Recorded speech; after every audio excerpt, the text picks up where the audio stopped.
Hi everyone, this time I'm back with an original tag.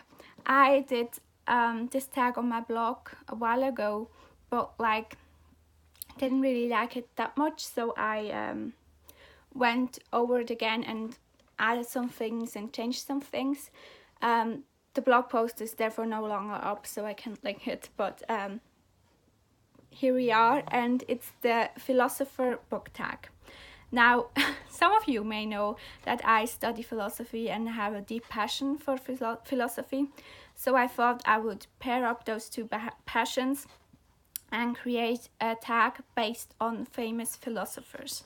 Now, I did also the Philosopher and Psychologist book tag, or Philosophy and Psychology book tag, and some of you did that already, but this tag is different, so I will tag a lot of people in the end, but we will get to that. Now I have the questions here, so I will read them, and yeah, let's start, I guess. The first question is, Thales is considered the first known philosopher. Which text introduced you to philosophy, or which text would you like to read to get into philosophy? Now, for me personally, I was introduced to philosophy as something I would like to read more by Seneca's On the Shortness of Life. I don't have a copy here now. I don't think I have a copy for something, but yeah. It's On the Shortness of Life by Seneca for me.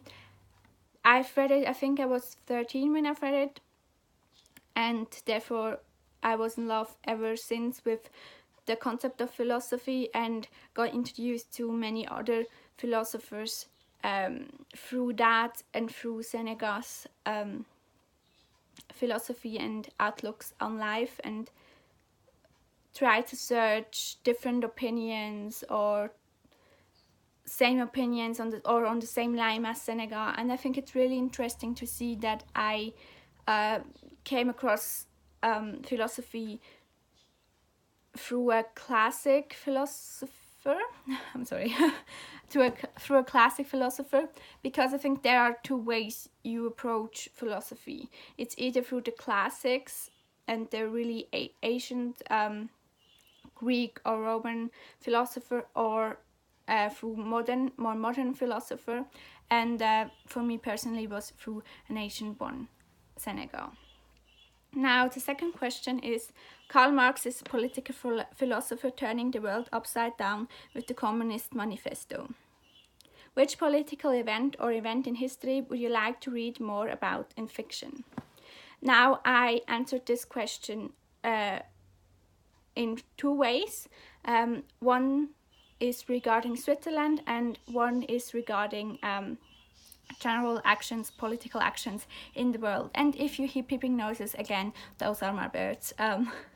We have, for Switzerland, I chose the Schwarzenbach initiative. The Schwarzenbach initiative was a initiative set up in the 90s by James Schwarzenbach, who was a politician of a far right-wing party, and it aimed to set a certain percentage of immigrant population in every state or county in Switzerland, and this concerns legal as well as illegal immigration, and it was directly aimed or indirectly aimed at the Italian immigrants, because there was a lot of Italian immigrants coming to Switzerland for work, and I want to read more about this topic in fiction because it's a very personal topic, since my grandma was also Italian and came here to work,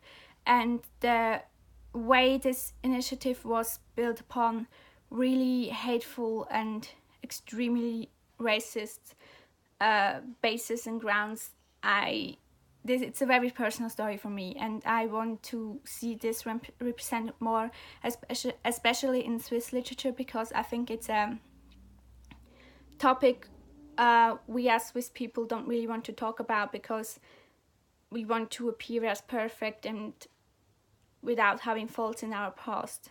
And regarding Switzerland as well, we also have this very serious topic of the Verdingkinder who were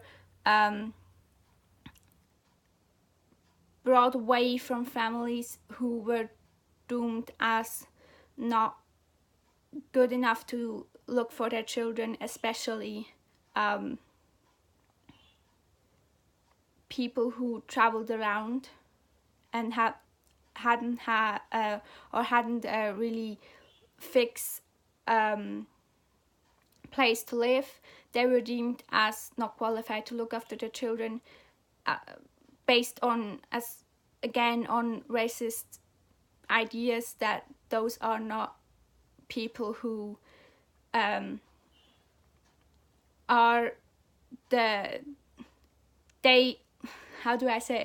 they really destroy this ideal of Switzerland. So they were brought away and had to work really hard and under extremely bad circumstances, and we still don't really have talked a lot about or try to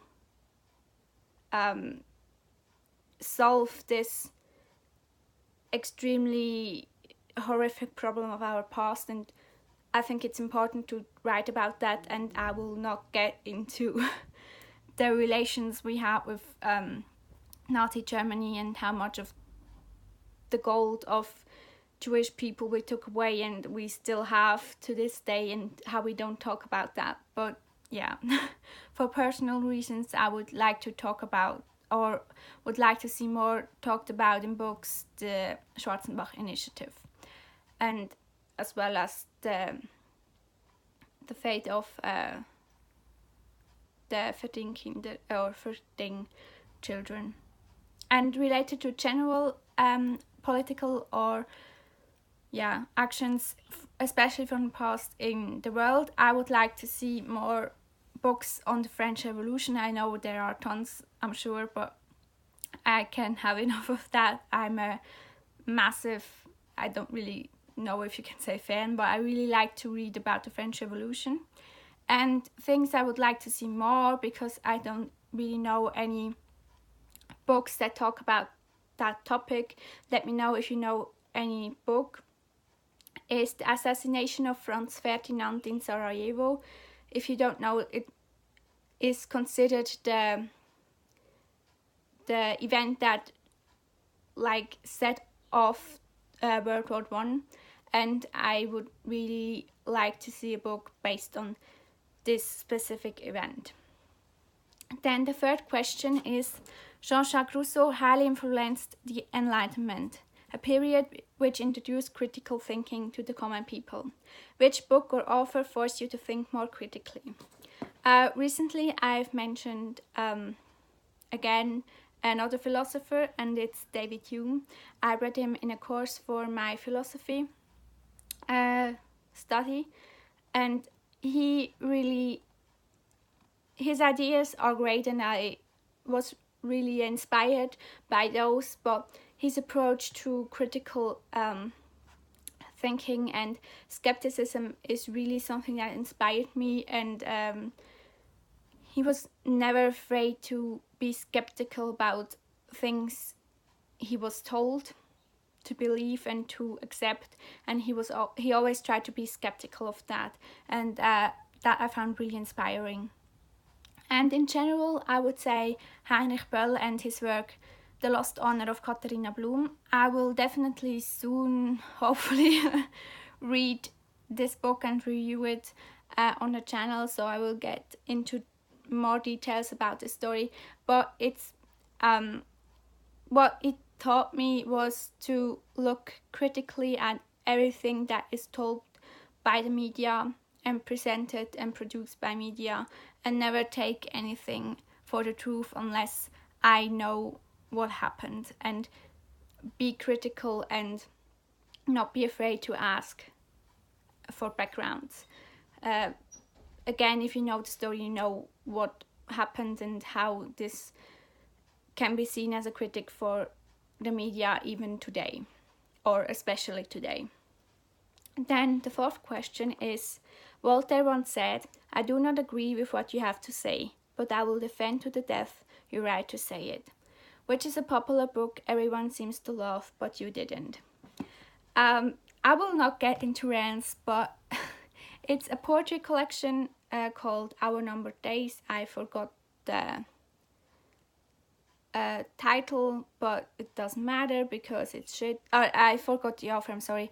It doesn't matter because it's shit. I hated it. I will put a link down below nonetheless, so you can look up the name of the author or if you may be interested in it, but it's just a whiny, stupid poetry collection filled with stupid actions. That's what I wanted to say, and it's just horrible, and I didn't like it at all. I don't know. The poem OCD by the author is really popular on YouTube, and if you like it, that's fine. It was definitely not for me. And another unpopular opinion is anything by Rupi Kaur. I know she's really famous and I appreciate her for what she does for modern poetry, but she is just really, really not for me, and I get pissy all the time when I read her collections, and I don't know why I keep doing it to myself, but I think it's me trying to understand this part of poetry, but it's not working for me. So yeah, I'm sorry. If you like it, that's fine. I can totally see people liking her poetry, and it's very personal, so I can totally see that it's just not for me. And the fifth question is Hannah Arendt. Doomed controversial even by her friends, Hannah Arendt did not shy away from telling what she thought was true. Name a book that will leave readers uncomfortable but tells an important story. So this is my favorite book of the year, and it's Paulo Coelho's The Witch of Portobello, or of last year, 2017. We have 2018. I'm still not functioning properly, but it tells the story of Athena, and it has so many things that need to be told. It talks about how we treat strangers. It talks about religious criticism. It talks about relationships gone completely wrong. It talks about so many different aspects of our life that will leave certain readers uncomfortable but are important to talk about. So definitely that. And now number 6. You must have chaos within you to give birth to a dancing star. A wonderful quote from Friedrich Nietzsche out of Thus Spoke Zarathustra. Which book do you go back for its beautiful writing? And this is definitely by Grand Central Station. I sat down and wept. Another book I talked about already on this channel. It's just gorgeous. It's written like prose poetry almost, and it tells the story of this woman who is in love with a man who unfortunately is in a relationship later on, and it's basically her musings about this really tragic love story, and it's just beautiful and gorgeous, and everyone should read it. I will link all the books mentioned down below. Then question 7. Jean-Paul Sartre raised the question, what is literature, in one of his books. What is good literature for you? Now for me, good literature are books that make me think or challenge my thinking and have the ability to change my outlook on certain things and teach me something and use a story to tell something bigger. I recently read The Old Man and the Sea, which would be a perfect example for all of those points. Now the eighth question is Albert Camus. Which book did you have to keep pushing through because you really wanted to understand its meaning? And this is The Black Spider by Jeremias Gotthelf. It's a Swiss classic, and I've read it for school and didn't really quite understand it at that time, but really wanted to, and it's definitely up for a reread. The Black Spider could be seen as a metaphor for the evil, or a parable for the evil, or the evil within our hearts. And Thomas Mann, the author Thomas Mann, saw it as a foreshadowing of the Nazi Germany, which is quite interesting, and I definitely want to reread it and look if I see those hintings as well. Again, I will leave any book down below. And the last question, before I tag people, I will tag a lot, prepare yourself. Which are the 3 philosophers you would love to sit down and have a chat with? For me, it's Hannah Arendt, because I think her ideas are really extremely fascinating, and I agree with her a lot. And but I would also like to argue with her, because I think it's really something that could be very valuable for me as a person. And I would definitely hope to talk about Eichmann in Jerusalem by her. It's a really great story. Definitely check that out.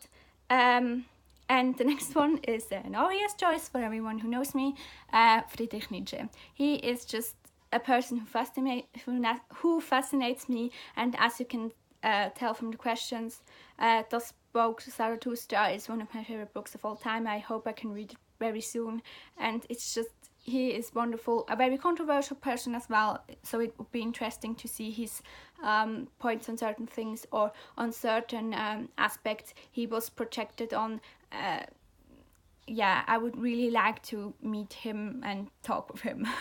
And then Immanuel Kant, because I would really find it very interesting to interact with him, because I agree with some things he says, find some things very interesting, and disagree with some things, and I think it would be very interesting to see his outlook on different things. Now, onto the people I tag. I tag quite a lot of people, so I will leave everyone I tag down below as well, but I found it weird to just put it down below, so I read the people out loud who I tag. Journey through books, I really would like to see your answer. You mentioned that you study philosophy as well, so it would be interesting to see your answers. Chanel at All the Words a Page. Then a book Olive from a book Olive. Michael at Catalyst Reads. He tagged me in another tag I will do soon, which is an original tag as well, so I will tag you now. Then Curtis at Curtis Books and Films. Dane at Dane Reads. Amy from the Dusty Bookshelf, because she's like in my little friends group of booktubers, so I have to tag her. Then Jennifer at Insert Literary Pun Here. I'm not sure if you do tags, but if you do, I would really like to see your answers. Lena at Hide and Seek. Lukash at Lukashist Books. Then Marsha Osborne, she also tagged me in the Clean Slate book tag, which I did before, and I will link her channel or her video on that in this tag, in the Clean Slate book tag. So thank you again for tagging me. I already did it, so I will tag you now. Then Sophia, Portal in the Pages. I'm not sure if you are doing tag at the moment, because she is currently working on her project to read books from all around the world. Definitely check that out. I will try to link the playlist down below. Then Rebecca Rapacious Reads. She's another booktuber that recently started, and I really love her channel. We are very similar. So Rebecca, if you would like to do this tag, definitely do it. Richard at Richard Reads, because he backed me on Twitter to tag him, so I tag you, Richard. Do it. If you don't do it, I will get pissy, because you backed me to tag you, and here it is, so do it. Beth at Read Remark. Then of course Celia, another one of my friends on BookTube. Sophie at Sophie P. Vanessa at Split Reads. Obviously Steve at Steve Donahue, because I have to tag him in the tags I do. And he always mocked me when I did, friendly mocked me, don't worry, when I did tags on my blog, because he said tags don't belong on blogs, they belong on a BookTube channel. So here I am, Steve, tagging you. Adrian at Stir Coverlet, again, because I really want to see your answers, and I think it's a very great tag, and you could really enjoy the questions, I hope. Then Valentina at Valentina Garcia, because I just want her to make more videos, and I think it would be great. And then Vicky Curtin, she's also a booktuber, writer, painter channel, and I would really like to see your answers on this tag as well. So again, I will link everyone down below. We'll link the questions and everything you need to know, and I hope as many people as possible will do this channel. If I didn't mention you, feel free to do the tag as well, and definitely let me know when you do in the comments so I can check it out and see your answers to that. So thanks for watching, and I will see you soon. Bye.